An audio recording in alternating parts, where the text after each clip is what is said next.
పోతున్నారు. ఈ లోకంలా దేవుని తర్వాత బాగా నమ్మేది ఎవల్నిరా? ఎవల్ని? అమ్మ నాయనల్ని కాదు, జ్యోతిష్యులని. ఎందుకు? ఎందుకంటవేంది, దేవునికి చెప్పుకోగా తీరని బాధలేమన్నుంటే వాళ్ళకు చెప్పుకుంటే పరిష్కారం చెప్తారని నమ్మకం. ఎవరి నమ్మకాలు అల్లేరా, నమ్మినంత మాత్రాన ఏమైంది ఇప్పుడు? నమ్మి నాన్న వస్తే పుచ్చి బుర్రలైనయి. గుళ్ళె పూజారి వీధిలో మోసకారి. ఎంత పని చేస్తేవే అయ్యగారు, నమ్మినోళ్ళ నెత్తిల షటగోపురం పెడతావనుకుంటే కుచ్చుటోపి పెట్టిపోతావు. మంత్రాలు చదవలసిన నోటితోటి పచ్చి అబద్ధాలు చెప్పి మోసం చేస్తావు. రాజన్న సిరిసిల్ల జిల్లా వేములవాడల అమ్మవారి గుళ్ళె పూజారిగా చేసుకుంటా పార్ట్ టైంలో జ్యోతిష్యం చెప్తాడట ఈ పంతులు. పట్టరాని కష్టాలున్నోళ్ళు పంతులను కలిసి పరిహారం తెలుసుకునేటోళ్ళట. అట్లా ఇంతింత పరిచయం గట్టిగా అయ్యే వరకు చిన్నగా అప్పులిస్తే అధిక వడ్డీ ఇస్తా అనే కొత్త మంత్రం మొదలుపెట్టిండట. అయ్యో, నెత్తిరాత చేతిగీత మారుస్తున్న పంతులాయే, ఈ మాత్రం నమ్మితే తప్పే ఉంది అనుకున్నారట. 1,00,000 నుంచి 40 లక్షల దాకా అప్పిచ్చిన వాళ్ళు కూడా ఉన్నారట.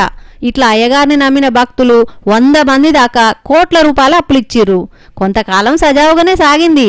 ఎవ్వరి పనులల్లో వాళ్ళు ఉండంగా పూజారి పనులే పూజారి ఉన్నాడు. ఈ నెల మొదటి వారంలో అందరి కాడ వసూలు చేసి 2 కోట్ల రూపాయలతో పాటుగా పెట్టే బేడ చదువుకొని మాపోయిండట.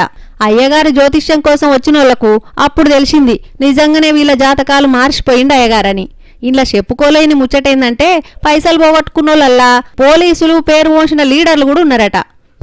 పంతులని నమ్మి పాసినోట కూడా పెట్టిన పైసలన్నీ అయ్యగారు దోషిట్లా పోసిరు. ఇప్పుడు పోలీసులను బతలాడుతురు. ఎట్లయితుందో చూడాలి. పైసలంటే పీన్గలే లేచి కూసుంటాయి, పంతులో లెక్కన పైలంగుండూరి.